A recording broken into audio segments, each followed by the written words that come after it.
την κάνουν στα Ολλανδικά, που μάθαμε. Στα Ολλανδικά.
We're waiting for the jury member, as you know.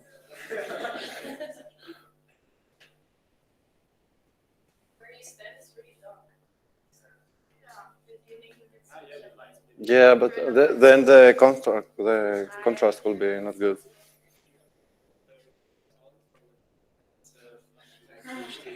I have one handy just behind.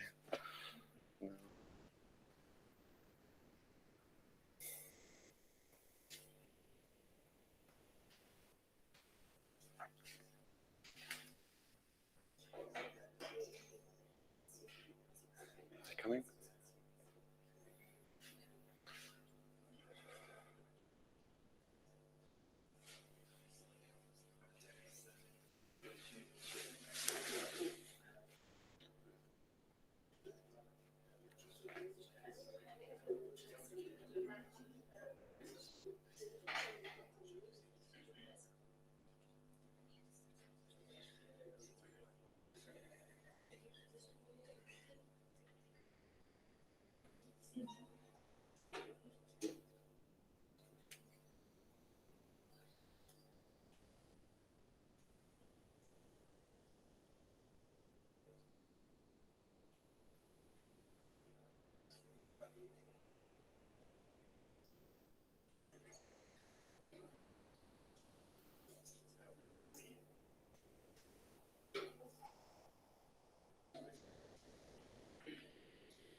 Welcome.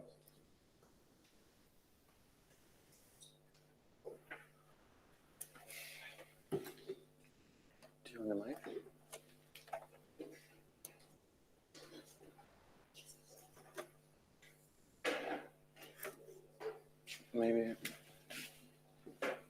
Maybe one more. You told me it's a trick that it can work. It works. Yep.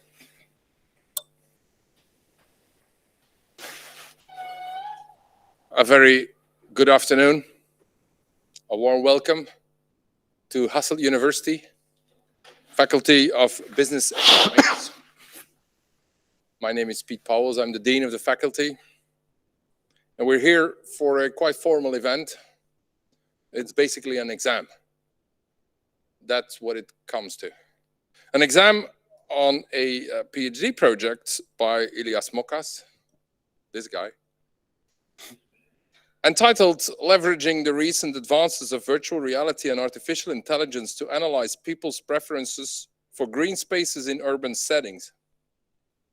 And we hope that the presentation does not correlate with the length of the title. Nevertheless, we are here to hear, just to hear about his work over the last 4 or 5 years. And that is basically what this jury will judge and the quality of it. Let me introduce you to the procedure because we are here for quite a bit of time. First, I will invite Ilias to present his work. Let me judge that would take like 30 to 40 minutes. 30 minutes. That's great. That's 1 point extra. We will not interrupt him during that presentation. Next, I will invite the members of jury, one after the other. I will shortly present them one after the other to come into debate with you. Some members of jury, two more in particular, are remotely connected to us, and they, if things work properly, will show on screen, not now, but when we go into debate. And the other members of jury, that is just us, the 4, 5 of us. That will take some time because indeed that's how it works. The members of jury have their role in judging the work, the procedure, the process, and especially also the replies to their remaining questions now and for the final time. By law, I will give you the opportunity to bring up questions. It's my role to judge whether they are relevant, and then his role, if relevant, to answer them. If all that is done, I will invite the members of jury to follow me, and we go back into our room to judge whether or not we think this work and the presentation on this work is good enough to be awarded a PhD degree in business economics. This will take some time. So relax, listen. This is an intellectual effort by especially Ilias, a topic which he prepared, presented, and will now defend on the promotership of Professor Malina, co-promoters Professor Sébastien Lizin and Dr. Nele Witters. I think we are ready. If you are, Of course. then the floor is yours. Thank you very much for the introduction. So, good afternoon to everyone. Good morning to the US. I hope they can hear us, right? If everything is perfect. Yeah. So today I will talk to you about how we can use virtual reality and artificial intelligence in order to understand people's preferences, and we'll focus on urban setting. And this thesis and presentation has been supervised by my promoter, Robert Malina, and my co-promoter, Sebastian Lizin, and Nele Witters. So every day in our life, we make choices. So maybe one of the first choices we make during the day is, are we gonna wear a rain jacket or are we gonna wear a t-shirt? So, but this depends on a number of attributes, we'll call them today. And this is it raining or is it sunny? So maybe the next decision that we take when we wake up after we get dressed is, how do we go to our work? And then maybe we have to choose between a bike, a bus, or a car. But this will depend again on a number of attributes. So on these attributes, we'll call them, maybe it's a trade-off between time and money. So, but these decisions, we take them every day, right? So they are easy for us to conceive and make a choice. Other decisions are more difficult to take. And now we'll present, like in this summer, over 46,000 hectares of forest were burned in Evia. Evia is my island in Greece.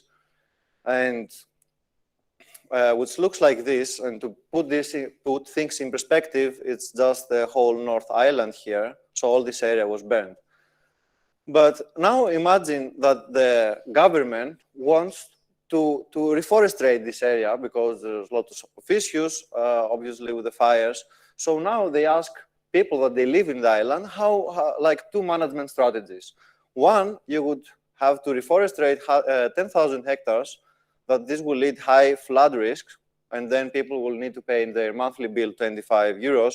Or another management strategy with 20,000 hectares reforested with low flood risk and 25 tax. How would you make this choice?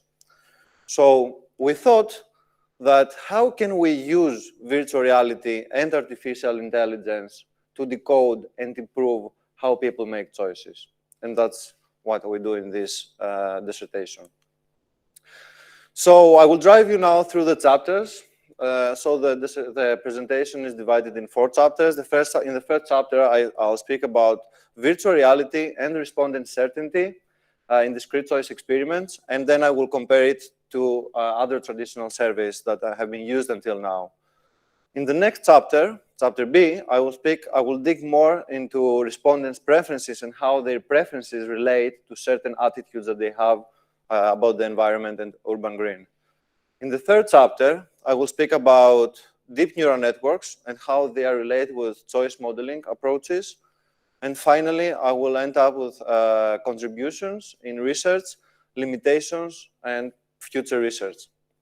First things first. So we'll start with virtual reality and respondent certainty discrete choice experiments. And we compare this with traditional surveys. So discrete choice experiments are, discrete choice experiments are one of the methodologies that we use in order to analyze people preferences. So discrete choice experiments are often based to responses to hypothetical scenarios, but you give a hypothetical question and you take a hypothetical answer. So to date, most of the economic research has been based on questionnaires that display the information on text matrices or on pictures. So therefore, there's been some criticism in the field of choice modeling because often respondents fail to make choices, fail to understand what they are valuing, and therefore they maybe not make the best choice that they could. So we thought, how can we make things better, potentially? And we thought that using an immersive virtual reality environment, we can improve people's ability to imagine and to understand hypothetical cases. And we thought that improving how people can imagine, then people will be more certain when they make their choices. So we'll reduce respondents' uncertainty. So how did we do this? So I will drive you through the experimental design that we did. And in the first part, we came together with a focus group that were experts on urban greening, economists, and other people. And they were identified the relevant attributes for greening a street. In the next step, we used the Bayesian DFS design, and this actually it helped us to take some first initial estimates because we knew that we're going to use a VR, and the VR we know that we're not going to have many respondents. So this helped us to minimize the amount of respondents that we used in the second survey. And there, since we know what to design into the environment, we use 3D modeling using a Unity platform, which is a gaming platform, and they used to develop games. And then this is how it looks like, where we developed our first 1.0 version of VR environment. And finally, we tested this environment in an FWO event in Flanders, where we took feedback from people. We asked people how do they find it, if they're moving comfortable inside, and other things. So based on the feedback from the people, we changed how people move in the VR environment. In the beginning, people were using just arrows, and then they were moving in the VR environment. But we understood that people have this nausea sickness effect that often people have in VR. So we changed this to teleport. So people were just aiming somewhere, and then they were being teleported there. And this reduced, if not eliminated, I should say, completely the nausea effect. And then what else we improved inside is we added animation. So people said, okay, it would be nice if the leaves from the trees are moving. So we added this animation on the trees. And also we added sounds that you will listen and you will see also in later stage. So now everything was ready, and we presented the survey to people. So people were coming into a room, and they were randomly doing either the text via video or virtual reality. So we got our responses from this analysis. How did we? What these people were seeing actually? Let's see this. So some people were doing the text survey, and the text survey was looking like this. They had to answer a series of choices in scenario A, scenario B, or no management, where they had to decide among few attributes, like the tree spacing, how close the trees are on the street, which side of the street they are, the urban green, the cost, and then they were making the choice. Then the other group I told you, they were seeing a 3D video. So and I will put now to see what they were seeing. Unfortunately, I think in the live stream, I'm saying this, the sound is not going there. I was, but here you can hear it. So people were playing these short videos to see how this virtually generated environment looks like, and then after they were doing this, they could make their preferred choice. You can still hear some sounds here, online no. Yes, and then the other group of people were seeing the virtual reality. So the virtual reality looked like this. So the virtual reality is they were people, I've brought today the headset. So people were putting this device on their head and they were completely immersed, and then they were moving inside with these ones. So after they were moving inside, and inside the VR environment was looking like this. So you can see here that people use this teleport thing to move. They can go below a tree, they can change the directions, they can see where they're going, they can have the 360 view, and also you can hear the birds and other sounds that exist, city sounds.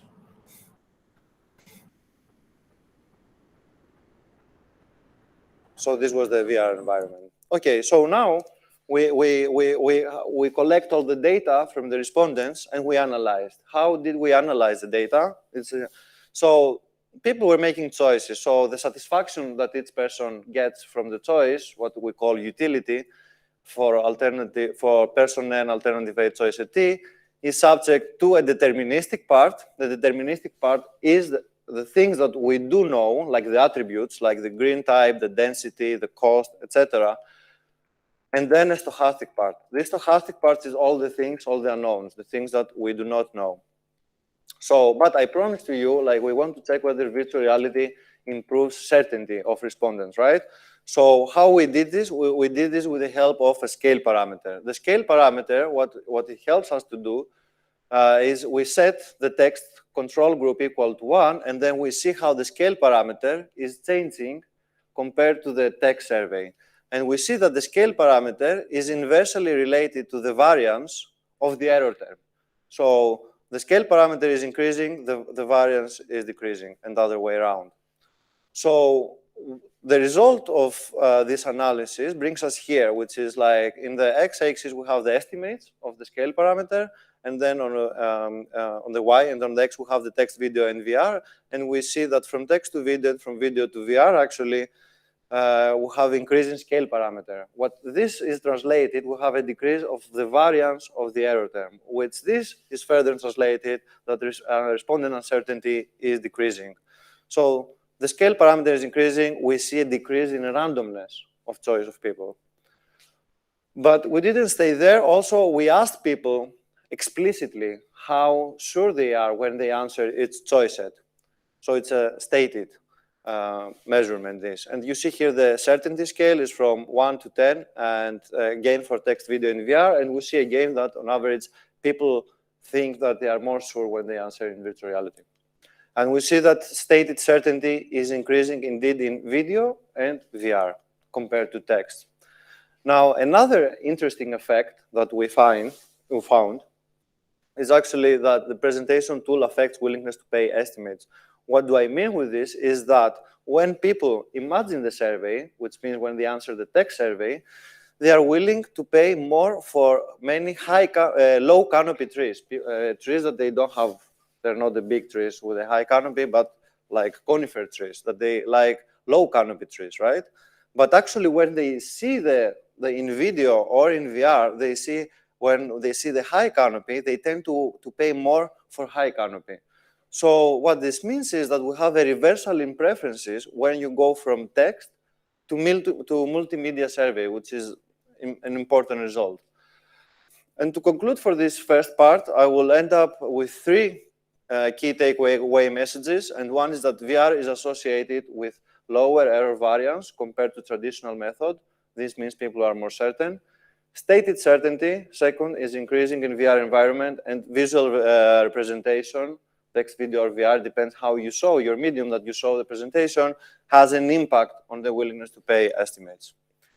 Okay, so now we'll go to chapter B. Now, based on the results that we had from chapter A, we wanted to dig more deep into how people make choices and to analyze people's choices a bit better. So in fact, what we do here is we have our new data set is the VR, we took only the VR respondents from, as you saw previously, but also these respondents answered some questions about attitude and ecosystem services. Ecosystem services are the benefits that environment provides. And so what we see here on the results asking people, what do you find, like which ecosystem service do you think is important or not? And people answered, we asked them, do you think that, do you agree that aesthetics is important? Do you think that air quality is important in an urban green space? Whether it improves health? And people were stating whether they strongly disagree, agree, or they're neutral. So you see here, this line here, actually, you see this aggregated to make it more visually appealing is the strongly disagree and disagree together, the percentages.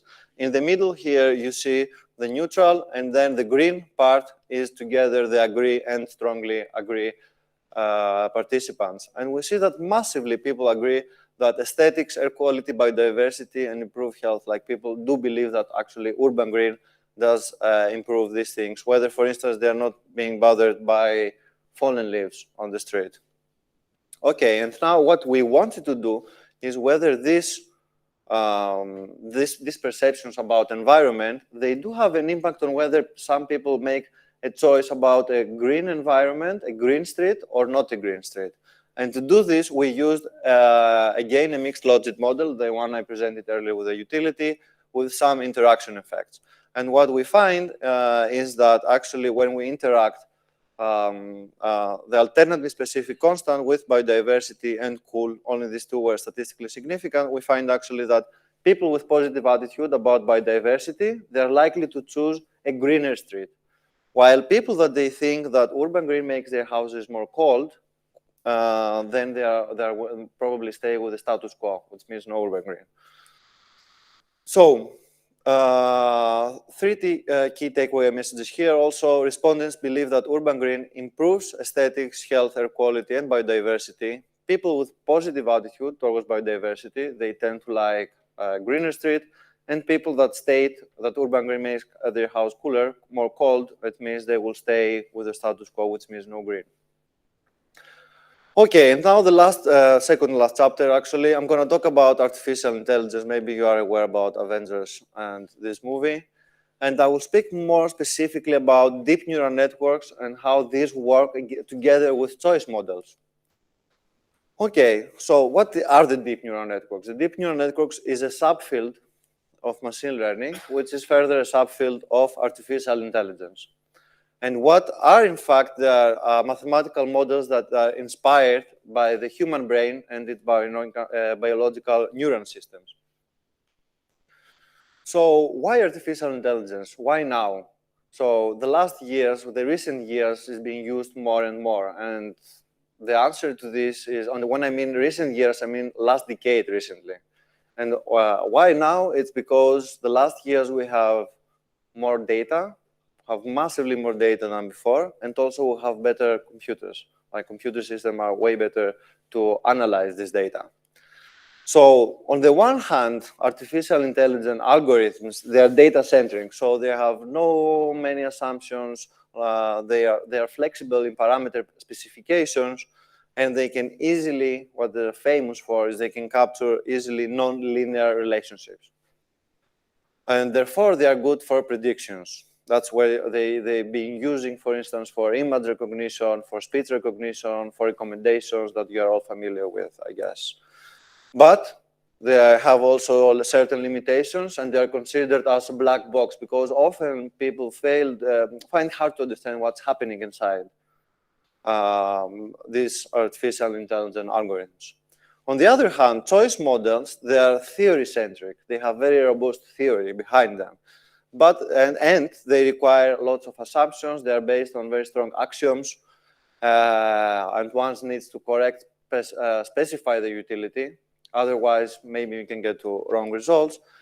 But because of these things that they have robust statistical background, they are good for interpretation. You know what affects what. But they also have their limitations. They are often, you can only run small-scale questionnaires. They can be time-consuming in designing them. You saw my VR experiment. We had like a focus group, experimental designs, etc. And you can run into dimensionality issues. What this means is that when you have lots of variables, lots of parameters, the model is crashing. You cannot really use millions of parameters inside. They cannot converge the models. So we thought, how can we benefit using both methodologies? And to answer this question, I will explain to you how I did this. And so we have now two data sets. The first data set is from a data set from MIT, where we have a pairwise, people had to take a pairwise choice. And people were asked whether they like one image or the other. Which place do you find more beautiful, the one or the other? And then we had like 1,050,000 choices based on this, and the images that they were shown were randomly like from different cities of the world, and it's like 100,000 images. And then we took a subset of this. We took only the responses that have to do with beautiful, which was 175,000 responses in total. But okay, we know now how people like, this is pairwise choice. It's interesting, we have this choice, but it would be nice to know what exists in this, in these images, because if we know what exists, we know the trade-off, why people make the one choice or the other. To do this, we use the second data set. In this data set, we have images, many images.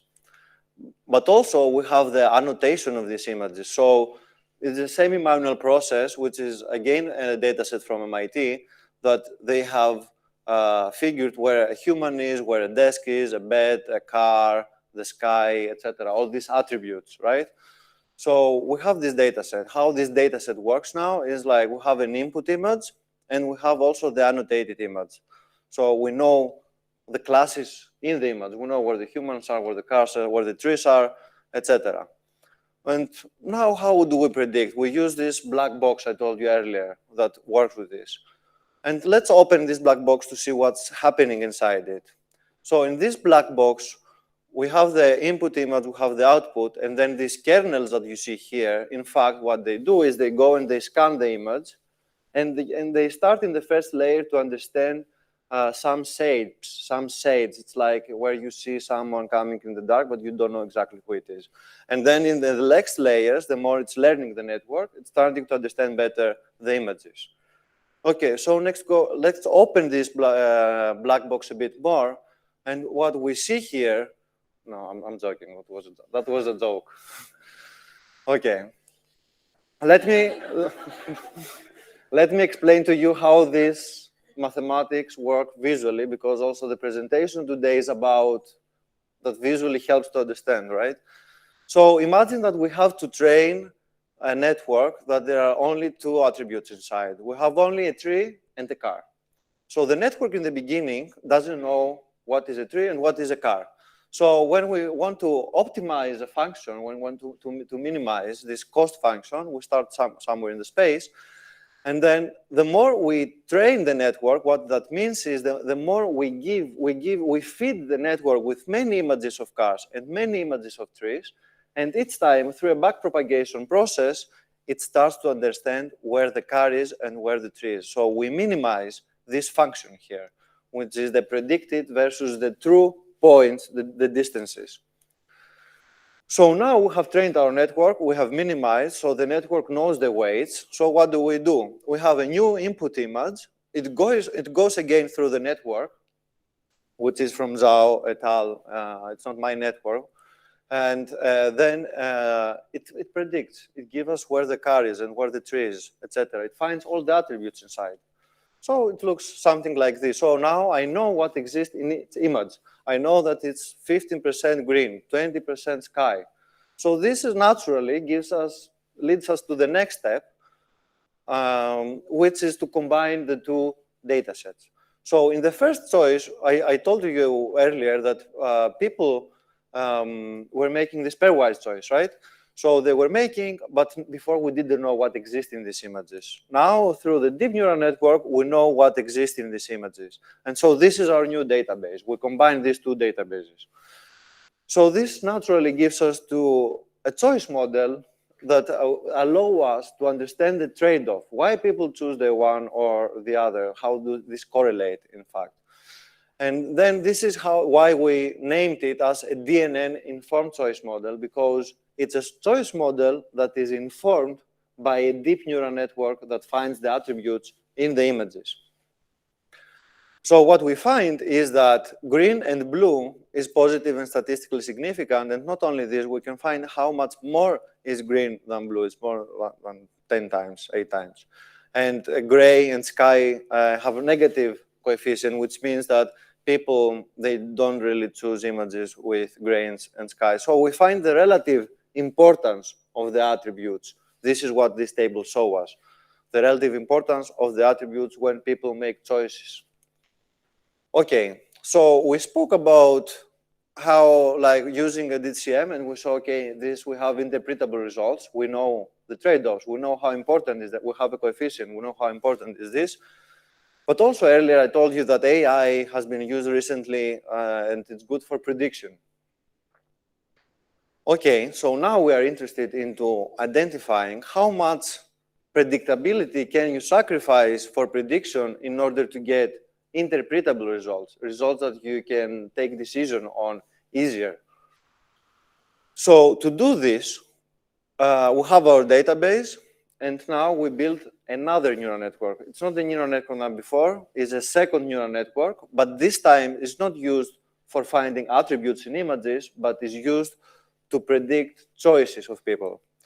And so we built this neural network where we have as an input layer is actually the attributes from the previous deep neural network. It goes through, it learns here the weights everything is learning, and at the end layer we have the output, whether someone chose one or the other image. Okay, so to give you an understanding about how this learns again, because it's a bit different, the previous called convolutional neural network, this is called forward field neural network. But let's say these are the responses, like how people make choices. And then the responses, the input layer with the attributes, they go, and then our neural network is trained. So the more we train our neural network, it better fits the line. And this is what we call that it's nonlinear. What it's trying to do is try to separate the predicted values with the true values and minimize this distance. So this is when we optimize this model. And so which algorithm predicts better?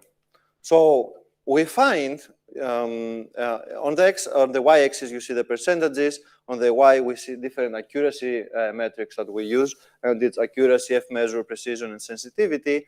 And the green dots are the choice models. We run it several times, the model, to improve the validity of the model. And the orange is the deep neural network. So we see that, in fact, indeed, deep neural network in all of the metrics predicts better. But how much better does it predict?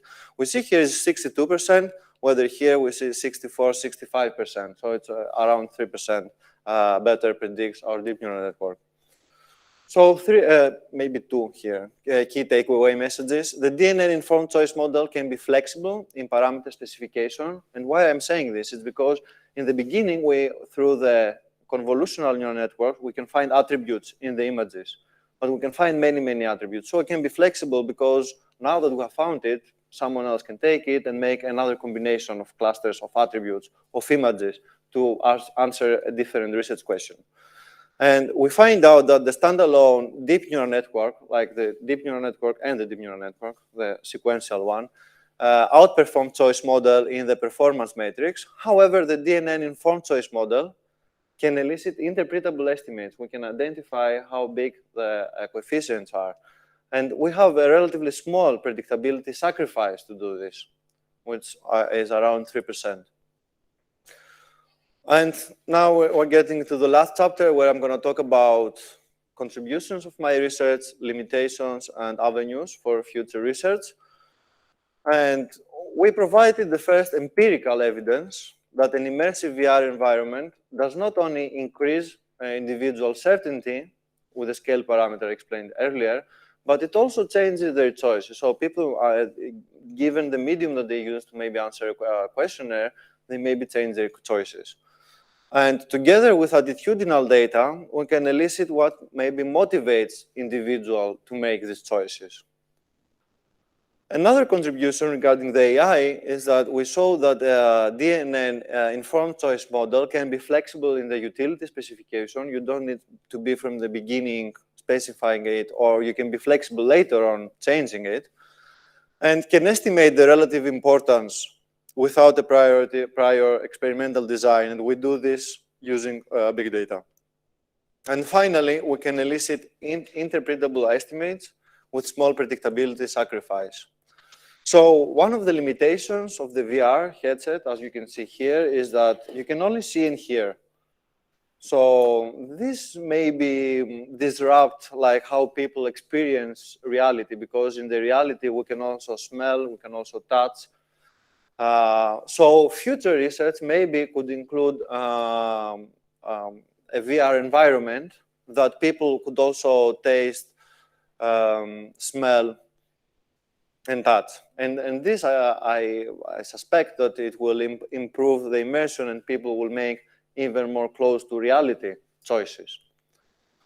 And another limitation of my research, I would say, is that regarding the AI part especially, is that we made the choices, the predictions, only based on what exists in an image.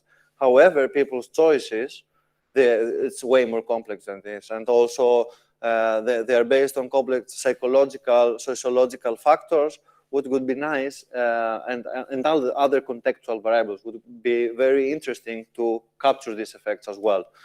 And so future research can include a price attribute that can elicit, for instance, willingness to pay, because now we have a magnitude of relative preference, but we don't have an economic indicator, which will do if we have a payment vehicle, for instance, inside. Other socioeconomic data, because we had 1 million choices, but we knew nothing about background of people, where they were coming from, their age, or anything.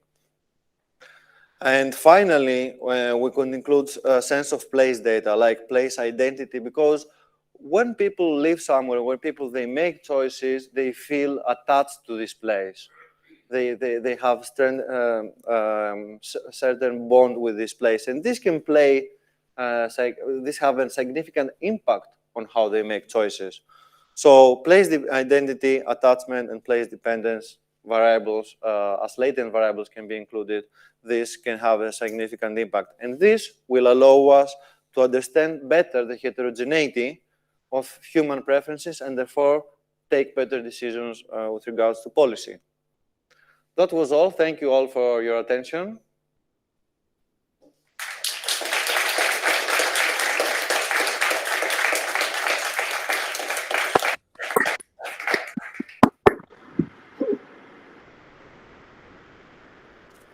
Yeah, thank you very much for introducing us into your different methodologies, studies, and of course into the conclusion and advices you want to give for future research. Thank you very much for that. Some questions remaining, obviously, from the members of jury. And the first in line I would like to invite is Professor Kostas Goulias, University of California, Santa Barbara. We want to switch to seeing him. Voila, there he is. Okay. Good morning. Well, Good morning. Okay, do we hear you? Can you hear me? Very. Can you hear me? We do, but it's not very clear, but we might pump up the volume a bit here. Can you try again, please? 1, 2, 1, 2. Yeah, okay. Yeah, not very good. But no, but good enough for you to understand his question. Professor Goulias, the floor is yours. Thank you, thank you. Hi, Liam. Very Thank nice you. presentation. Thank you. And thank you for making it. I think this was the clearest I heard you presenting. And thank you for making it also very practical. I was intending to give you an open-ended question, but I think I'm going to focus it more on the ABC. I like that distinction you make, and it's about practitioners. So let's assume that somebody in the planning or engineering field is approaching you, enthusiastic about your findings, and tells you, can you give me an idea of how much of your work can I use? For example, if I decrease with the VR the uncertainty of the person that chooses, that selects an amenity, a design amenity, will that also decrease my uncertainty as a designer? Am I going to be more confident that I will get it right? Right? Instead of text, I use VR. That's one. The second is, if I understand correctly, predisposition influences choices. And we know that from other things. So the planner will say, okay, and how many people are biodiverse predisposed? Am I going to satisfy all the residents of an area if I do that, or am I going to alienate some of them? So what can I get out of you? And then from the last one, the chapter C, what are the traits that I can use to design the landscape? Think of a landscape planner. Can I believe your findings in all this? And it is possible that the practitioner will not be satisfied by what you found. What will it take? What type of research and work will it take to take your ABC and making it more practical for the design of a city or a plan or whatever? So those are the three lessons I drew out of your presentation, actually. One is the uncertainty, the other one is the predisposition, and the third one is the extraction of the most important attributes. Can I use them to design something? Is your research ready for practice? And if no, what will it take to make it ready? If yes, how? Thank you for your question. Very nice question. Okay, I will start with the last one. I will start with design the landscape attributes. And I will say that in this regard, what we did here is it's more methodological, right? So people, like we showed how we can actually use a deep neural network to extract certain attributes with training images. And so I guess people in the future can use different attributes to extract. They can train other models to extract this and then take these choices and analyze these choices. Or I would say that what we did, why I think it's important is because people can also take, for instance, these coefficients and also the weights that we have in the last, when I have the two neural networks in the row, right? That we have already trained these weights. So someone else can maybe change a few layers, like I'm going to be technical, but this is how they would do it. They could change a few layers at the end of the neural network, so they don't have to retrain the whole thing again. And then the network will be able to predict. Besides this, they could also add other, actually you introduced it to me, and thank you for that, is all this sense of place idea. And I think that it's going to be very feasible also to add this as input variables in order to have better predictions and understand the heterogeneity of people.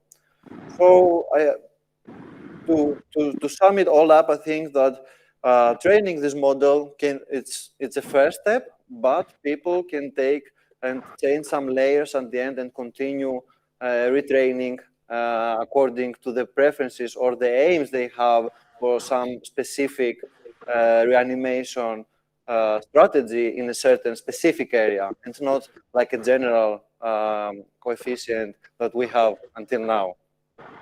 This is for the last one. So for the how many people are we going to satisfy It's true that like we made this analysis in VR and we used 60 people, right? So the VR respondents were only 60. So what we took this initiative is because in the first hand, people could understand better in VR, and then we thought, okay, how can we analyze this better? And we used these attitudes. However, I think in this regard, maybe if I would recommend someone to do is for this type of research, maybe to send the video survey because in this way you can collect way more responses. Or, I mean, it's yet to be tested, like how many VR respondents you need compared to video responses. Like this is for future research, and this will give us an insight about what we should do on this. And this, because we had only 60 people, we use this type of analysis. For instance, I couldn't really use hybrid choice model or latent class, I guess, with this amount. Yeah. And to answer the first question, if you could repeat a bit, I mean, you mentioned about the virtual reality and uncertainty and whether this will reduce the uncertainty from the designer's perspective, correct? Yes. So the question is if a user of a facility is more certain, doesn't it necessarily mean that the designer is more certain?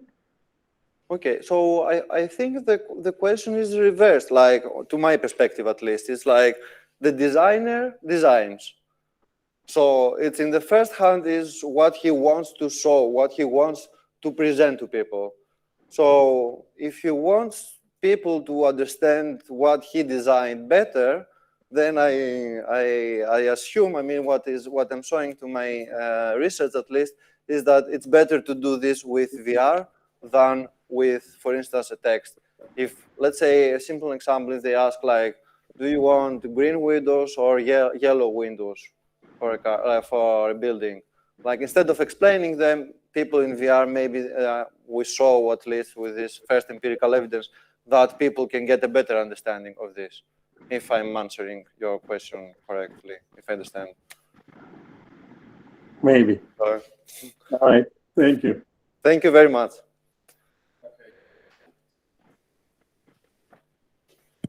Professor Ilias, thank you very much for your questions and the debate. If I may, I would like to go and immediately switch to Professor Sandra Rousseau, KU Leuven, and we pin her on the screen. Just a second.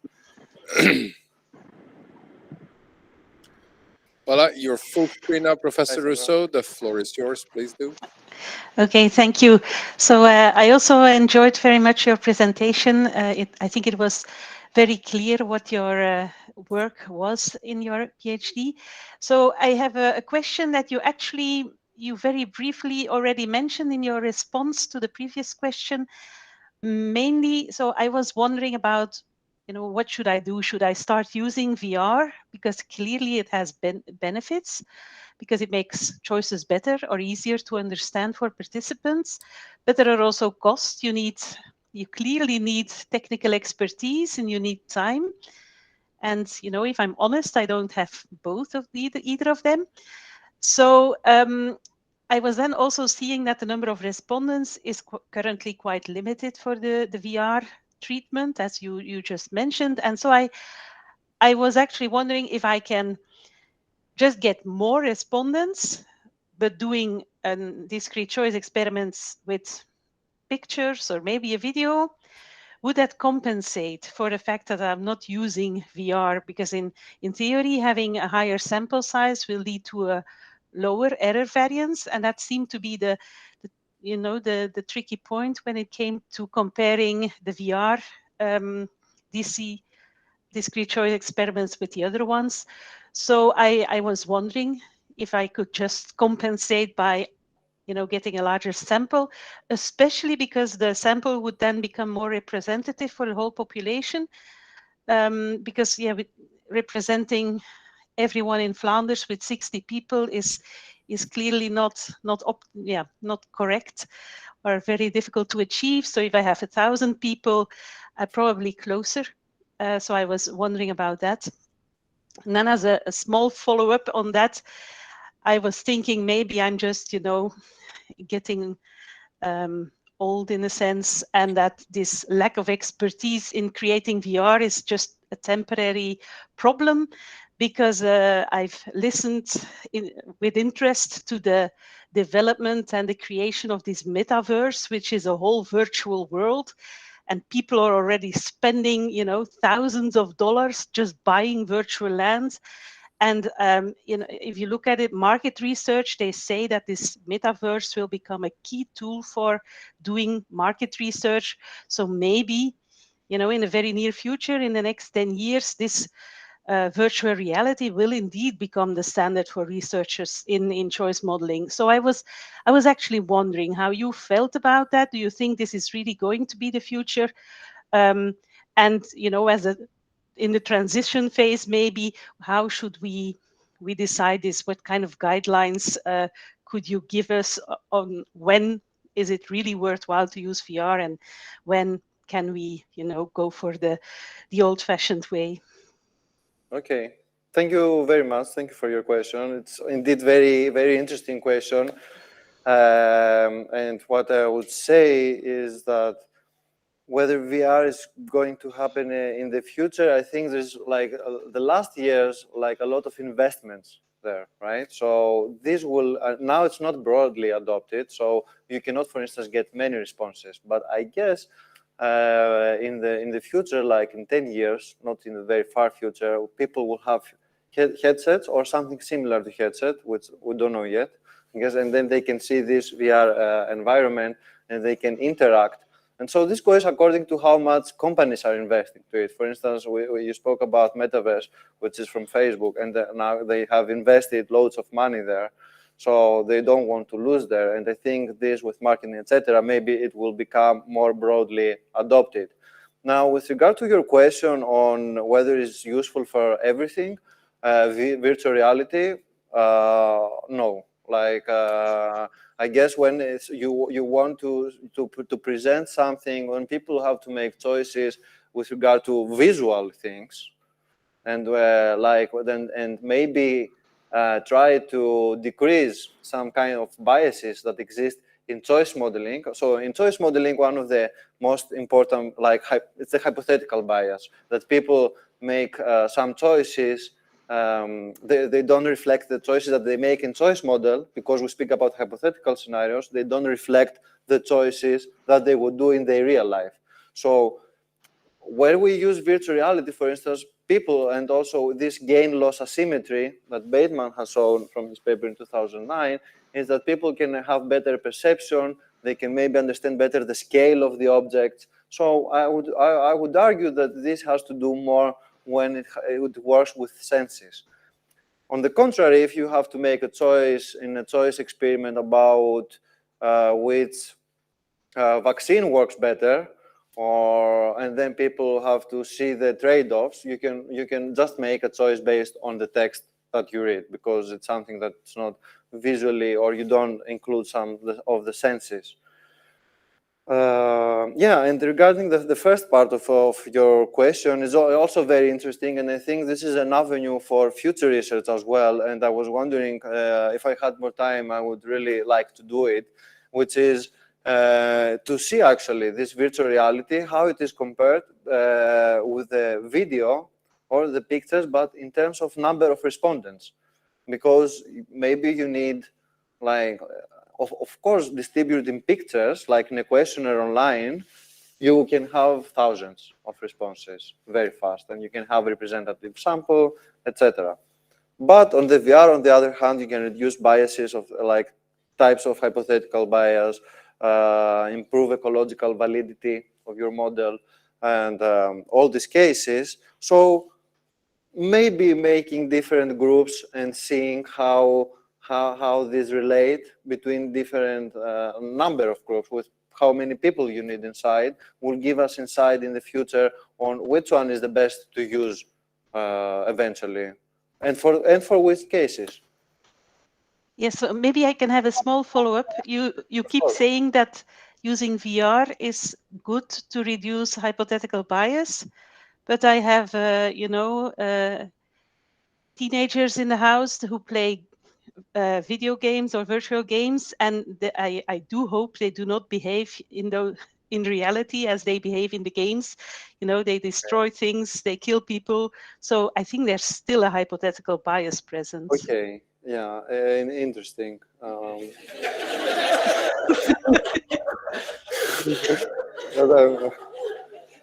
yeah, we can work on this. I don't know. Okay, thank you. Thank you. Thank you very much. Debate on internal and external validity, still a work in progress, apparently. Yeah. Thank you very much, Professor Rousseau, for your questions.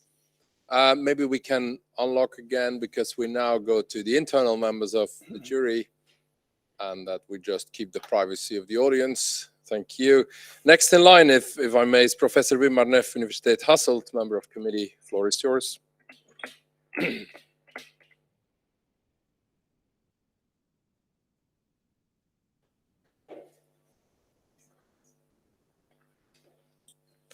Well, good afternoon. Thank you for the presentation, a very clear presentation. Thank you. And also thank you for the work, because it was actually above and beyond what you did in the PhD. Nonetheless, I will have to ask some pointed questions as it goes. Welcome. But of course, there's lots of appreciation for what you did. I'm going to ask mostly about chapter 3, same as in the pre-defense. So the conclusion of that is, and it's actually a similar question as in the pre-defense, you say, well, the main conclusion is people who are more positive about biodiversity, they want to pay more for green in the street. Okay, I think that's true. But I had a gut feeling, and I'm no expert in environmental economics, but I had a gut feeling that was true. Now, you only have, of course, 60 respondents. 98% of them are positive about biodiversity. So there's limited variance in those respondents. Exactly. So could that be an issue? And let's say that we do it again. Let's say we have the time, the resources, and the technical skills, which you do have. Let's say we do it again. Which other controls would you use? Would you, for instance, control where people currently live? Do I live in an urban environment, or do I live in a rural environment? Do I have lots of green in the street? So which other controls could or should we include, hypothetically, of course, if we were to do it again? And then maybe follow up to the question that the previous colleague already asked, but I'm still going to ask it anyway. Would you use the game engine again? Or would you go for augmented reality, where you shoot an actual street and you place the trees in the same street where it's actual footage, and you place the trees in it, which has a downside, of course, that you can only play with the current design, that you follow the current design. Maybe that's a downside, but which method would you use there after your experience? Or if there's a new PhD who's going to start, what would you recommend? Okay. Thank you for your questions. Very interesting. Again, I will again start with the last question. So with regard to the game, whether you need to design your environment, I guess, like if a new PhD student will start, I will advise him accordingly to I will ask him, what's your research question? And then given the research question, then I will tell whether you will use the one methodology or the other. Both have advantages and disadvantages. On the one hand, when you have a gaming environment, you can have, like as we have, you can keep things controlled, and you can change some variables inside. So when people make their answers, you can potentially correlate these responses to the things that you have only changed inside. So you keep something constant, you change some others, so you assume that these changes are based to these changes, right? So on the other hand, when you have videos like real videos, or you have a 360 camera, it's an easier experiment in terms of you go and you shoot, but you cannot compare. You cannot see how things are changing. You cannot edit this environment. You cannot have the same 360 with adding more trees. You can. Augmented reality, you can just add the trees and keep everything controlled. Yeah, in a way, yes. But I mean, I've tried also in the first hand, and it's hard also, but to delete objects. Like you can do still with this. In the beginning, when we started this project, we used a point cloud. What point cloud is, you go and you capture 360, and then this translates the objects that already exist in an area in 3D models. And where in 3D models, then you can edit them.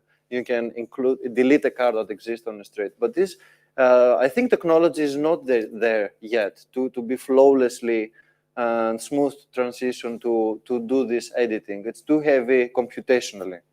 So I would guess, but now also with Robert, we're working on another project where people have, they use 360 and they want to see how real environment feels, but then they don't really want to choose between environments. So in this case, 360 is better. So I would argue that it depends on the case.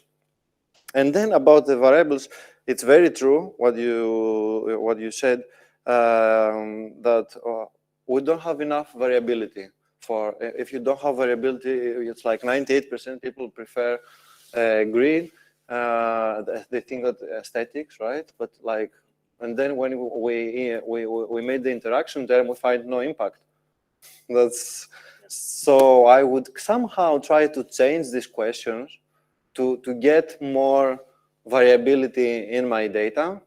And of course, I will include more variables. Also, I said, like how I said that I will include more like place identity data, sense of place, how people also maybe relate, whether like they think climate change, is it important in your region? Have you think that climate change has affected your neighborhood? And also other socioeconomic or other kind of characteristics that maybe people relate to this area. And in this way, I mean, this needs, of course, some research before to know what questions I would make, but like to understand how to capture this heterogeneity of people, and this will improve the R-square and all the econometric things, I guess, and they will give us a better understanding of how people behave and the heterogeneity between the people. Okay. And would you also play with various types of green, or? Yeah, I mean, yeah, we're free to do anything. Like we can play with green, with sounds. I will definitely add more senses in my second if I would continue research to see also, because all these control tests, like, I mean, if I would do more things, is for instance, I would check the, I mean, reliability, for instance. I would do my test again in the future to see whether maybe with the same respondents, is it real what they found? Is it this remaining? Do people's preferences change all the time? I would do also like maybe from people in Hasselt and from people somewhere else, and then seeing these estimates that have estimated in the VR environment, and then having a real environment maybe here. Are they relevant? Do they relate, like in terms of magnitude, or they are completely different? I mean, these are things that if I would continue research, that I would try to see whether VR actually and AI there can improve the external validity and can be used broadly, and whether they can be broadly adopted. And I would go next to more dig into respondent preferences. I would go more first in the technical to see actually to test validity, reliability, and test whether these results actually they reflect reality. And when we prove this, then I would go further when we have proved this to see, okay, as we know so far, okay, we have improved this, VR works better, AI works better. Okay, now how can we analyze better people's preferences? And then I can think of variables or what we can control for with regard to how people make their choices. Okay, just one small, how do you know whether it reflects reality? How do we know? How do we know that we are not in virtual reality right now? We don't know. Like, I mean, this is like Inception. Oh, this is, am I sleeping now? Okay. Yeah, I guess like the more like, I guess it's more when you're using the virtual reality, it gets more to reality compared always to a text and compared to seeing something in 2D. So this is what I'm calling inversion, and that you're not, you're more into reality. But of course, this immersion, of course, is being disrupted because first of all, you don't have vision. Like from the time you put your headset on, you're disrupted from the what we call reality, which whatever that is. And You should get a PhD in philosophy, I think. I think no. and you have also the sounds, but I guess the technology is getting there and will get there in the next years, that it will hard to separate the one from the other, but also because of the immersion in terms of other senses. And I think there's a lot of investment and people work hard on this, and I think soon it will be almost indispensable. It's called. Yeah. Okay, thank you very much. Thank you very much for your questions.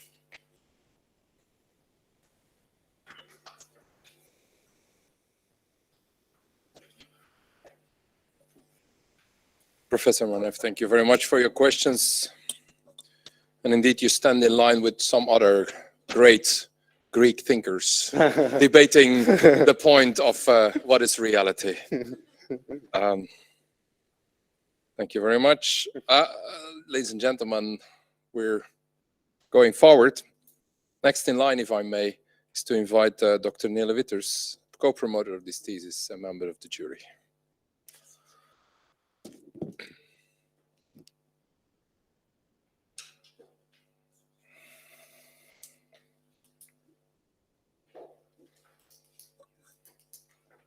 Hey, Ilias. Well, I also will congratulate you on the work you've done and also on the very, very nice presentation. It was really understandable and also nice to follow. Yeah, very nice. Thank you. So I've noticed that with the past questions, you always did the reverse with the question. So I'll do you a favor. I'll start with my second question then. Then you can don't have to go through the trouble. So, so my second question then is on chapter 2.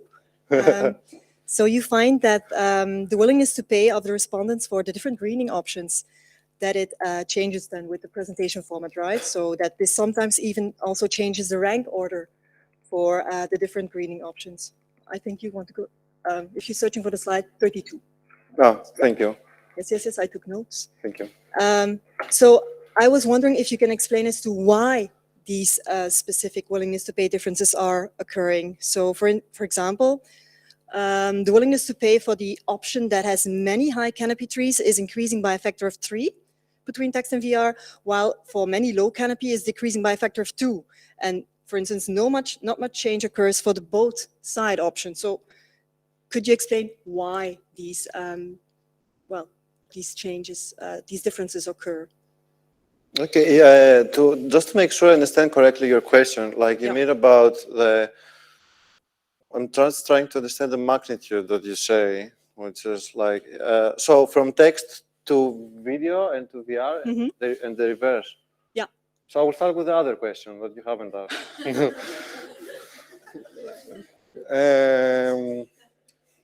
I mean, I guess the difference, I mean, it's what I said. I don't know something more that I hide from the presentation today.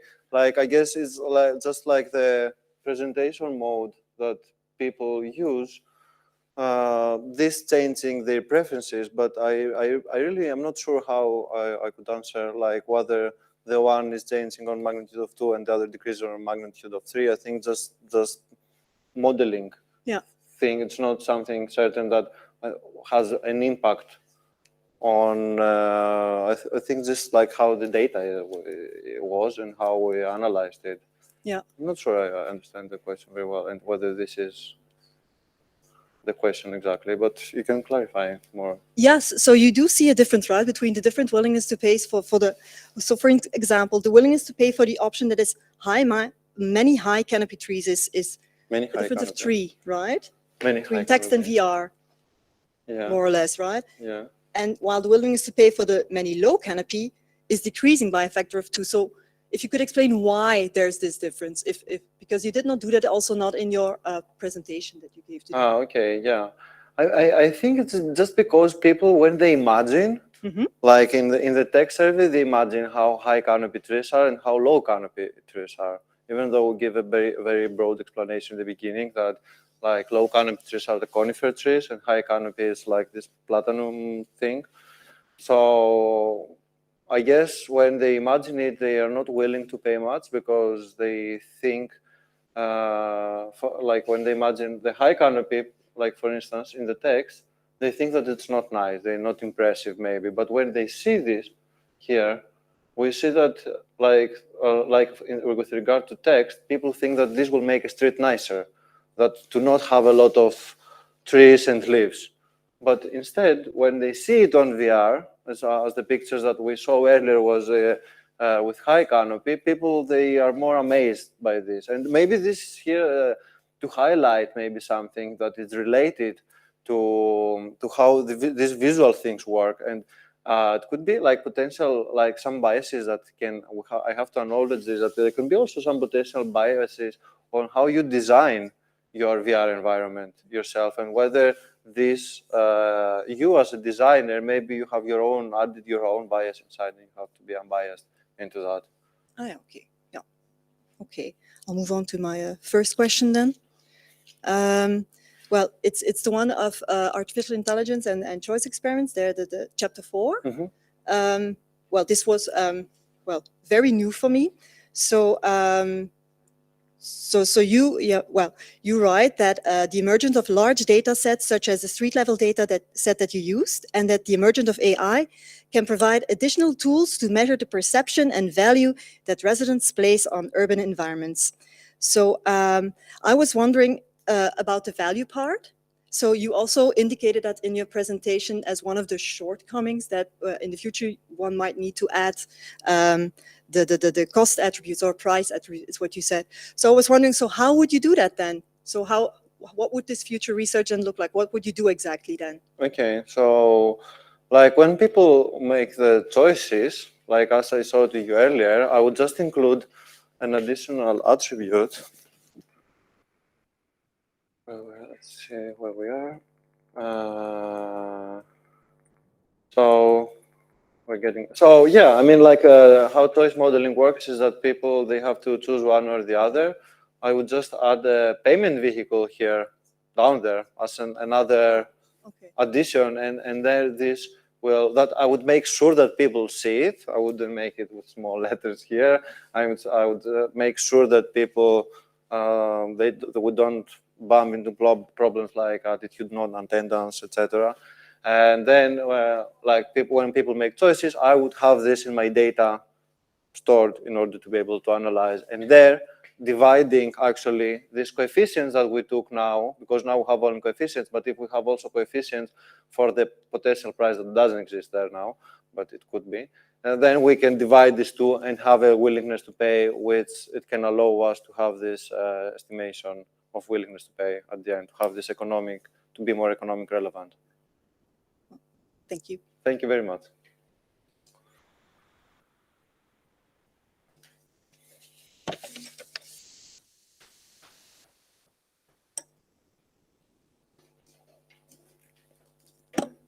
Dr. Vidas, thank you very much. We immediately go on, if I may, inviting Professor Sébastien Lizin, who Hasselt and co-promoter of this thesis.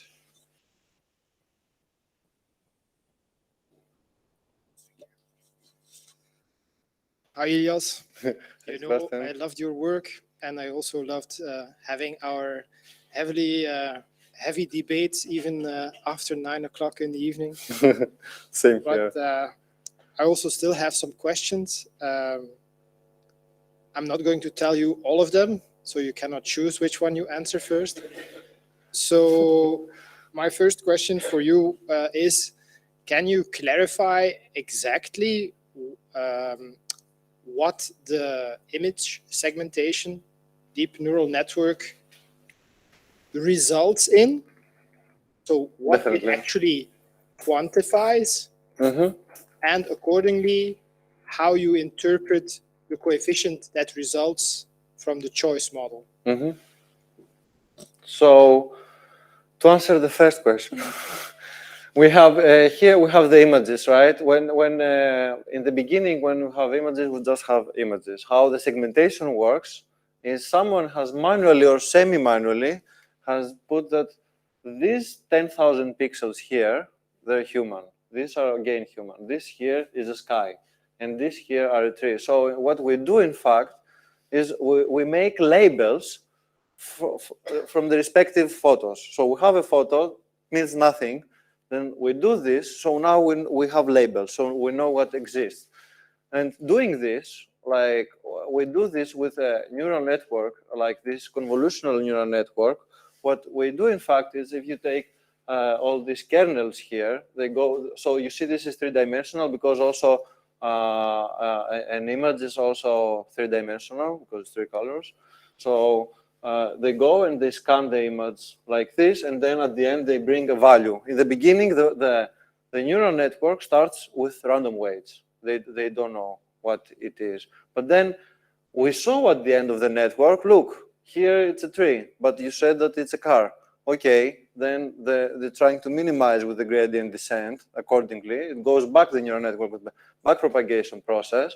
It updates here some weights, and then it does this again. And then it does this again and say, okay, now it's half tree. Okay, so we minimized a bit the error. And it does this like several times, several thousand times. And then eventually at the end, you're minimizing the error, which is the one I saw here actually, is you have converged your model. And this, then you find you are not 100% sure at any time. You just have a probability, like the probability of this being a car inside is 90%, 95%. Sure, you're not. Because if a human has a green shirt with leaves on them and then standing somewhere and it's on a picture, maybe the neural network thinks that it's a tree. And so this will be an error in your model.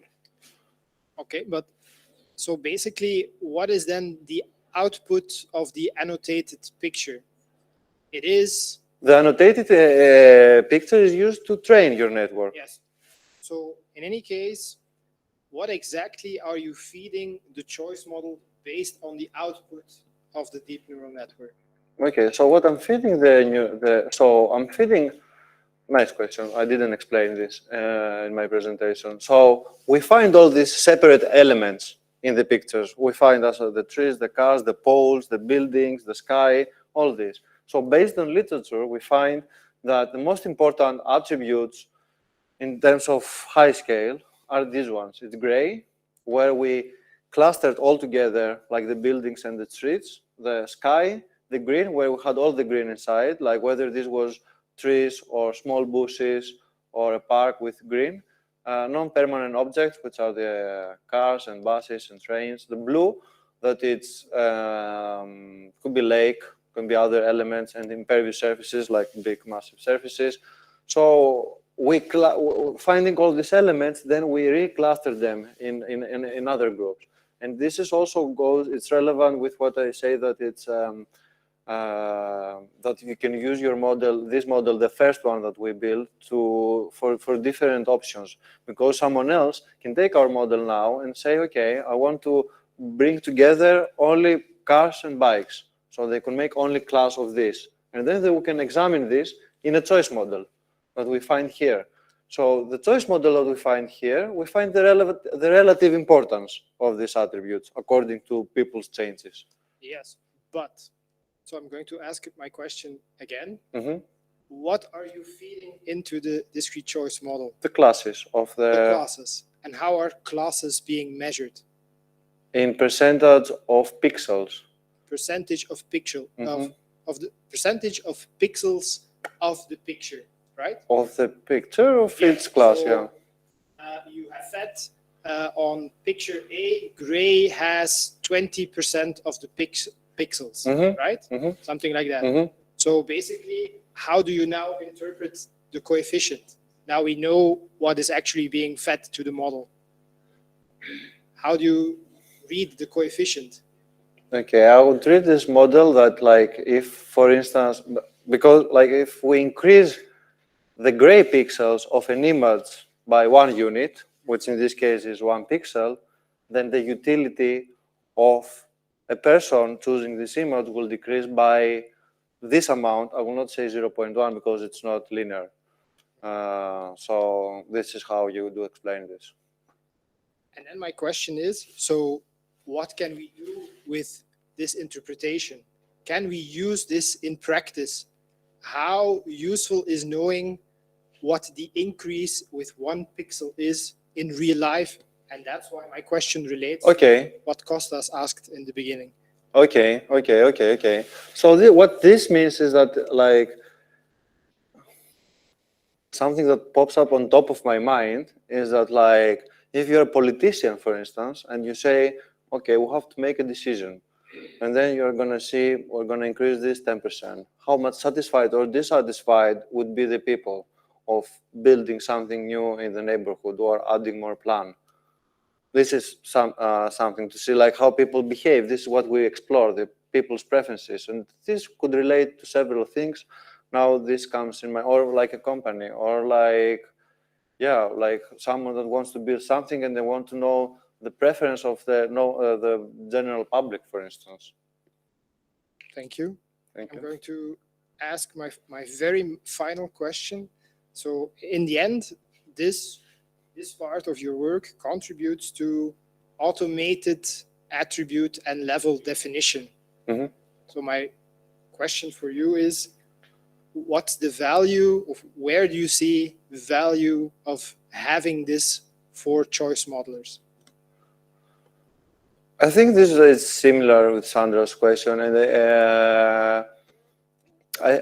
it's always like, in this regard, it has to do with visual things. We cannot use image extraction if we don't have images. So it will always go when you need to reanimate, change places in an urban scale.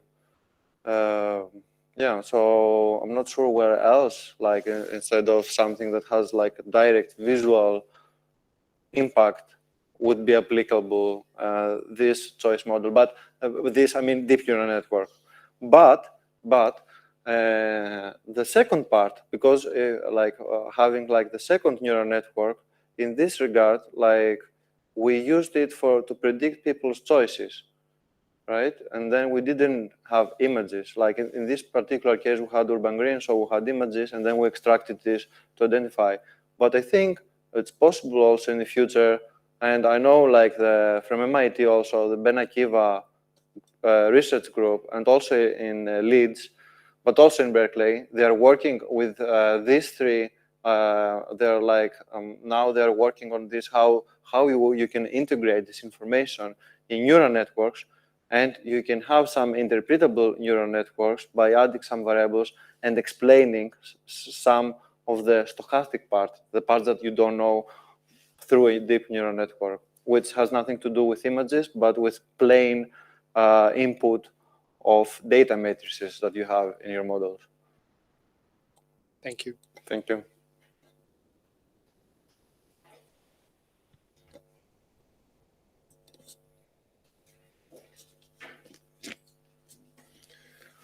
Professor Lizan, thank you very much for this debate and your questions. I'm watching the promoter, Professor Malina. Would he or not have? I'm standing up, but not to ask questions. Oh, well, that was just a fake. Okay. Misleading. Yeah. Well, that allows me the time, maybe 5 minutes, to give you a food for thought. And I'll tell you a story about virtual reality and how trainings are going. The American Army, US Army, has trained its military services to recognize Russian tanks through virtual reality. Training sessions, as you have explained, that it worked. It worked perfect. They could train, the system was knowledgeable and was built into American tanks to immediately recognize which tank of the Russians, and it might be relevant, and I hope not, for the near future.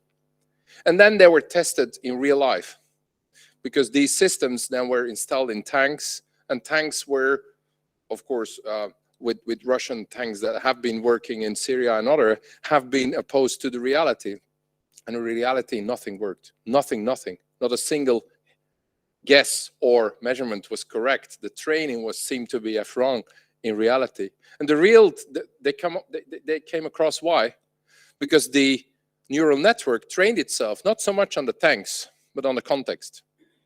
It learned, and nobody could know, because the network trains itself. It learned about how to recognize anything around the tank instead of learning the tanks, but we didn't know. They didn't know. It was correct on the database.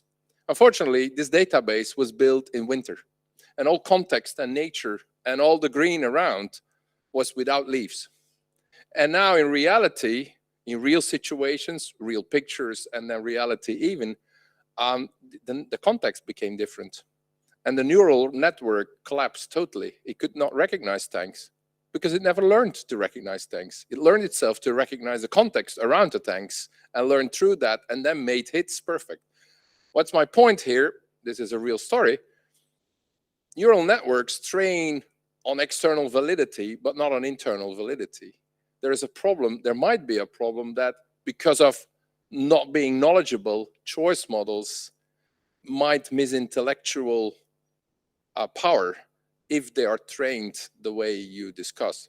This is just not a question, even though allow you to choose whatever. It's just a remark to think about after one kind of a reception we might have. I would like to discuss it though. I don't allow you. Okay. Ladies and gentlemen, members of jury, I'm open, if desperately needed, for any additional question of any members of the jury. I'm watching those here present, and nobody is standing up or jumping up for a second question. If any members of jury remotely connected and online, if you have a desperate remaining question, please speak up because we cannot see you now. But if you do not speak up, I assume you don't have one or a remaining question of any kind. Unless you don't find the button to unmute, I assume you do not have any remaining question at this point to make your judgment. No. Feel free to overrule me again. But assuming now that the members of jury have asked the questions they want, I'm addressing the public. Is there any question from the public, from any members here present, especially physically present? Anybody who wants to bring up an issue to be discussed by Ilias? Standing in a row of trees, I see. No, nobody. Okay, ladies and gentlemen, we had, and especially the members of jury, had the opportunity to read the text, obviously some of them to follow the entire process of this project, to read especially the resulting text in his booklet. We had the opportunity to listen to a presentation of indeed 35 minutes, more or less at least.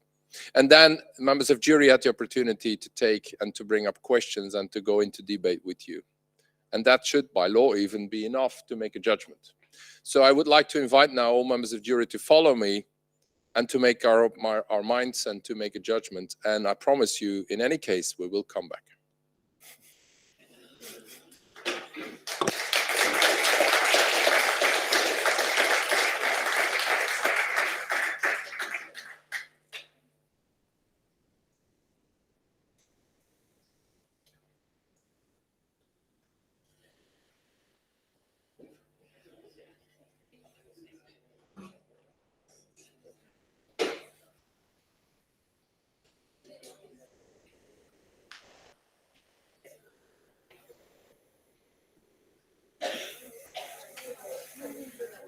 How did it go?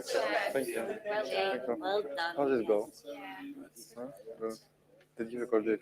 Yes, it's recorded. If you use the microphone on, they can hear what you say. Okay.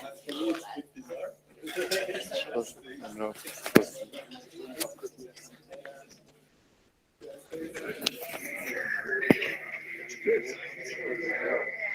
Yes, actually. Yes.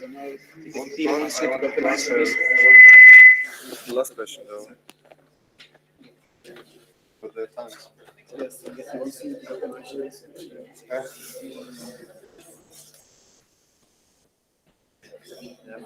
Like up making videos,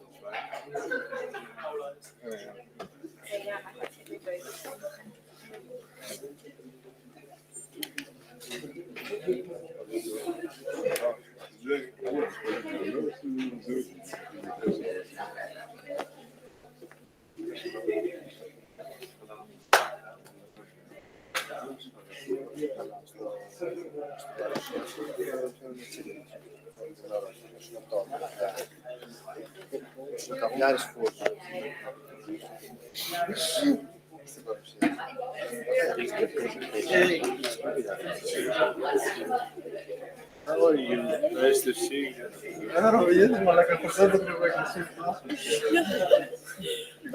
That's not. I'm waiting for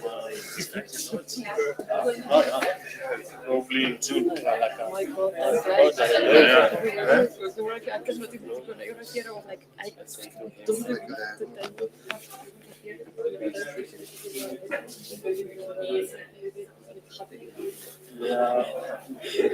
Last week I moved out of it.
It was a funny presentation. Is it good? And it was also clear with the black box and then the picture and then the formulas. It was like, I was thinking, no, formulas, that's what to do. I like it. Was it funny or was it professionally though, or only funny? Okay. I mean, that's to keep also the audience Yeah, that's with you, right? attracted. I mean, attracted. That's good.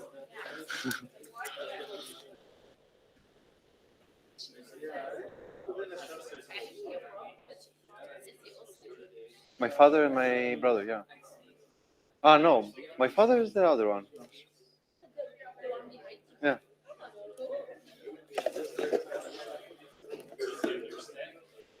Huh? Yeah.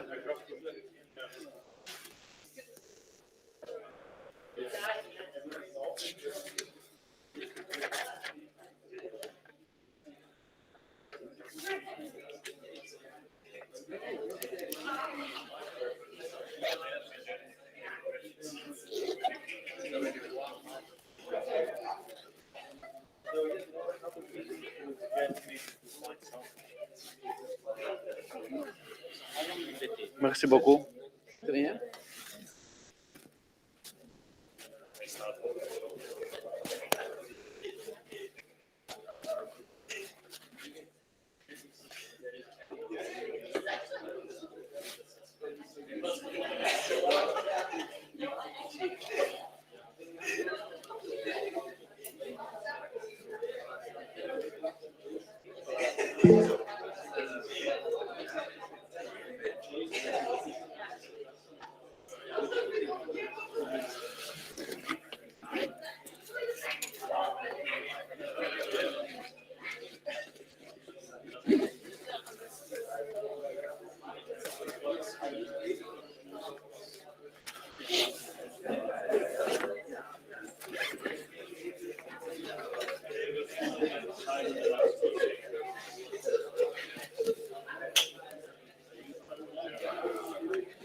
Huh?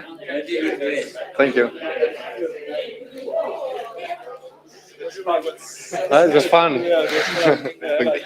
Thank you. Where's Stefan? It's not here. Very clear way. Was it clear? Yeah, I worked a lot on it to be like that. Maybe I hate this presentation sometimes. That's why it is clear for me. I don't know. Oh yeah, it could be. Maybe I'm not a good person to ask such. You're certainly a good person. I like a lot the moving images that you created with the heat map or something, and then you feed the link. The line. Yeah, I think it was a bit to more people too. You created it? No, it's a GIF that I have the credit below. Yeah. How did you find it? Yeah. I see that, and you put like attributes for green and blue, and I think that it's already mentioned in the environmental psychology papers that green and blue is a kind of color that make people feel more comfortable. Yeah, I agree. But I mean, what's like main output here? I would argue that it's more methodological approach. I mean, I'm not really surprised also with that. Well, it's like the But it's good that it confirms also the what we expect, right? It means that the algorithm works in a way. I would imagine that in the future, if people can make like this 360 speed view available to everyone, and then people start to buy other products and use it at home, then this can be like a citizen science project, right? Yeah. If people just look at things like in video games or just look at Google Speed and they just click if they like it or not, and in that sense, you don't need to care about the 16 respondents or anything. You don't need to care about the Yeah, but that's what I'm not sure if I said it, but I thought about it. But in the future, like, and that's what I meant with the investment of like, because if companies invest in VR, then it will be more broadly adopted. Then more people will have VR, so then you have more data like to analyze in terms of VR, right? And would you say, one supervisor asked you whether it's worth to do that? Because in your results you showed, I think it was about self-assessment, how secure the people were, or something like this, where you had how certain? Yeah. how certain. So there was a difference, but it was really, really small, right? It was from 7.8 and increased to 8.1 or something. I don't know. Yeah, the difference was only statistically significant between the text and the VR. Yeah. The others were close because the standard errors were very small there. Yeah, the text was also not so low, right? It was also above 7 or something. Yeah, but this was the self-reported, where people can state also whatever. Exactly, but yeah. But based on this, would you say it's worth doing this with all the VR stuff? With this time of like post and work, I would say that it's like my perception now, it's better to have distribute videos, 3D videos, like not maybe in the VR, at least not so far. If, because it's wouldn't people be biased with their certainty as well? with Wouldn't people be biased with their certainty as well? I think they're sensitive. they are sure about their answer, but they are not because they cannot have the immersive experience in the real life situation, right? Yeah. Only imaging that can be Yeah, that could be also, but also it's like what you can have, like in the future, either on 2D videos or in VR. You can also have eye tracking to kind of have some control variables for this. It's also interesting. If I had another PhD, I would do this: external validity, applicability, and eye tracking. Yeah, I found very interesting, basically, what you. Do you think it's nice to have like a seasonal variation? Like Yeah, we thought in the beginning, but it was too hard. It was not hard to design it after we did this, but not the core thing to. But it could be, yeah. I mean, there are so many things you can do here it's super cool. Like with the VR, and with the VR and with the AI. Like the VR, I thought that you can, yeah, do stuff like this, change things and think whether how this relate to reality, right? And then with the AI, I would do is like take specific pictures from Hustle because you take them like you have the latitude and longitude, for instance, and then you can ask people that they pass there, like whether they like this or this, from there, live data, and then compare with the model that the AI predicts. And then so you have there then you have an indication about the ecological validity of your model, whether what you measure is what you intend to measure, and whether it's laboratory example compared to outside. Question I'm most interested in: what will they do on your home island? Will they restore the forest? No, that was no. That was just like an idea that I had to show people to understand that some choices are not easy to take. But this has nothing to do with any potential initiative from government to do something. No, but there was this fire, right? There was this fire, yeah. This summer, all the island was burned, half of the island. did you notice that the choice that you make is, I think, is written wrongly? Huh? So you're charging people $25 in both choices, but on the left one, I think it's more risky. So you recover less and higher risk of flood. But in choice modeling, you don't put the prices. They come from experimental design. You can have choices that they are like this. What I mean is that in the example that you give, there is no trade-off. So Yeah, exactly. I know, but but it can happen. This no, like when you have the experimental design from the optimal design, what it comes out of this, it can happen a choice like this. Because it's You from know. the experimental design. yes. You know what I But mean? still, It's like but then the choice that you showed was not hard because then I would restore 20,000 hectares. Yeah, Right? yeah.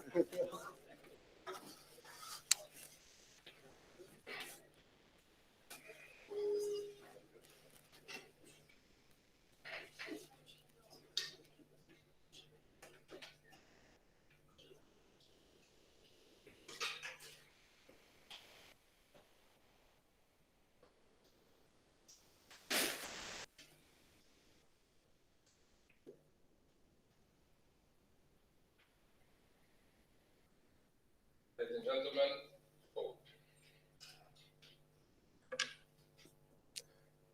Ladies and gentlemen, the jury has come to a verdict. And allow me to start at the final point. We want beer. Now we come to the first. I should do this in Dutch, unfortunately. I don't know why, but I have to do the first 2 minutes in Dutch. And you just watch faces to see what. Procesverbaal van de zitting van de commissie gehouden op 23 maart 2022. De commissie door de rector van de Universiteit Hasselt belast met het afnemen van een doctoraat in de toegepaste economische wetenschappen samengesteld zoals u heeft kunnen meemaken. Deze jury heeft gehoord de openbare verdediging door Ilias Mokas, geboren te Chalkida, Greece, 13 december 1986.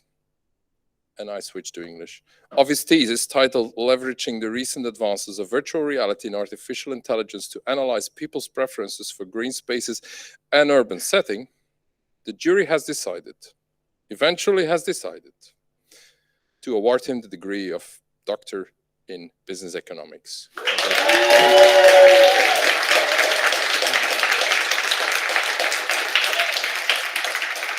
So, this is a thesis, but it misses it. You need to take it back, right? Of course. Otherwise, without signature, it doesn't count. Congratulations. Thank you very much. Well done. Thank you very much. Thank you.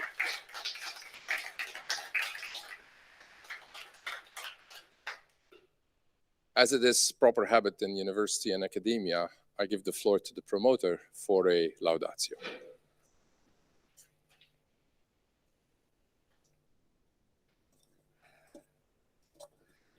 Dr. Ilias. I think that sounds good. I will not go in reverse order because that would make no sense whatsoever. Well, I've seen your work for 4 years, right? But I want to give an idea of the level of excitement that I still have. So I was sitting next to Dr. Witters, and I constantly was saying, "This is so cool. Look, this part is so cool. Isn't this cool?" So she was almost getting annoyed, and it tells you a lot. Well, how proud I actually am of what you have accomplished. So the dean was already making fun of the title of your thesis. I also wanted to make fun of the title of the thesis. And the reason is because it does not do any service to the contribution that you actually have made. And if there was a ratio that was called, I don't know, elegance of the title over awesomeness of the thesis, right? That would converge to 0 in your case, right? Because the title is crap and the awesomeness of the thesis is extremely high. And with awesomeness, I do not mean just coolness, because obviously VR is cool, AI is cool. Everybody thinks of the Matrix, right? You even made an analogy, right, in one of your replies, actually when you were trying not to reply to a question, to be fair. But it's actually also the academic contribution, right? So it's not just cool. There's a real academic contribution on the VR side that is actually also acknowledged by the publication that you had, because it's a real advancement of the field of choice modeling. Yes, it has limitations to the applicability. Maybe they disappear, right? If we all meet in the metaverse in the future, this application limit might indeed disappear. But actually also in the AI side, right? And you see the interest in the urban planning, the top urban planning journals also that this work is finding. So your title is bad, right? I think it's fair to say that I'm partially to blame, because I told you have to be precise. But the fact that we ended up with something that has, I don't know, close to 15 words does not do your work any service, I would argue. So there are a lot of new people that have started because you've been there since the beginning of the time. So I actually wanted to explain a bit how the hiring process worked and how you coming to Hasselt actually worked. So we had no topic for Ilias at the point where you started with us, right? All we had was, well, funding, right? And a promise that we do something meaningful together. And I actually wanted to thank you for the trust that you placed into the group, because it is a big step to come from the big city, Copenhagen, to a relatively small and relatively, no offense, unknown university. And you trusted us. And I think it's fair to say that we did, together with the whole team, accomplished something meaningful with your thesis. So thank you very much for this trust that you placed in us. It was not always an easy ride, but the collaboration was great, right, with the whole team. That's not what I mean. But you were nonchalantly mentioning in the reply to Wim, I think, that, we first tried this 360 idea, right? I mean, we spent thousands of euro and months in trying to get that work, right? So we went to, the idea was there's this a high school in Hasselt called Hast, and there's a street, what is it called? Let's call it the Blaestraat, whatever, right? And it has no trees, right? There's not a single tree in this street. So we thought, let's take that as an example, right, of an ugly Flemish street, and then we scan it, and then we put trees in there, and then we do the experiment, right? And there was this company who said they could do it, and it did not work, right? So Ilias, you lost months, right, of your research at the very beginning of your thesis, right? Almost half a year, I think we wasted. Obviously, that's part of the process, especially if it's a high risk, high reward thesis. But you really, you managed to just power through, right, and made up for that failure. That was not, well, there's nothing we could have done, but it was certainly an issue. There was a second moment of crisis, I think it's fair to say, and that's actually when your laptop disappeared, right, in Berlin. I almost got a heart attack, and I think my first question was, have you used Google Drive, right? Because if you had not, all your data would have been gone. So it was after after the experiment was done. So to all the PhD students in the audience, you really need to use Google Drive, right? This would have been the end of Ilias' PhD because the laptop never surfaced again, right? It was simply gone. How did we actually get to the topic of VR? The SU credit goes to Wim, right? Because by the time that Ilias started and we're still searching for a topic and Ilias said, I want to do something with technology, it has to be cool, blockchain, VR, maybe artificial intelligence.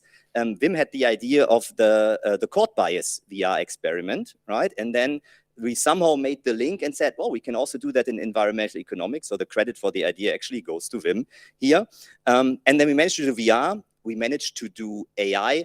My apologies that we did not do blockchain. It would have been a bit of a stretch to also get that into the thesis. But your interest, if your interest is big and in that, so maybe you want to pursue that after your PhD. Because whatever you will do now after your PhD, I'm sure you do very, very well because you combine intellect with passion, right? And in that combination, nothing can go wrong, right? So whatever your choices are for the future, I'm sure you will do very, very well. And I'm sure we'll stay in contact. And again, heartfelt congratulations. This was an amazing ride. Thank you very much. Thank you. Thank you so much, Robert. Thank you for everything.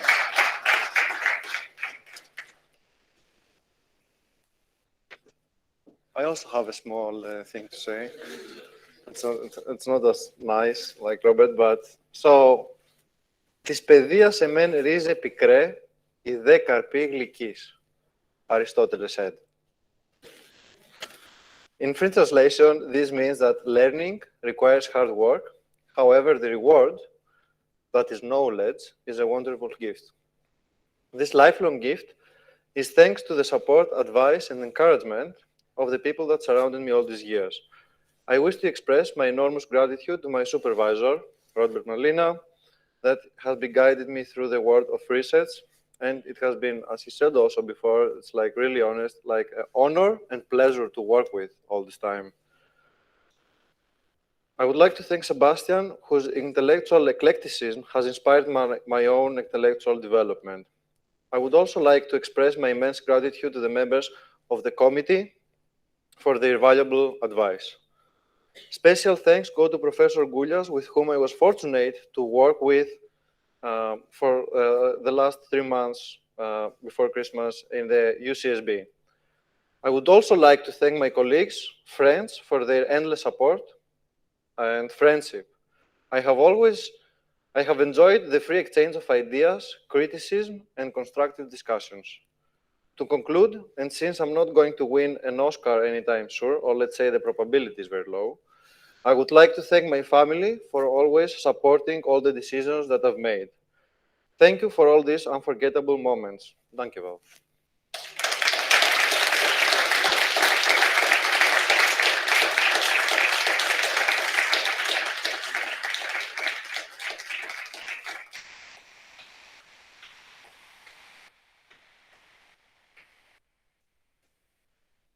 So we'll go for beers.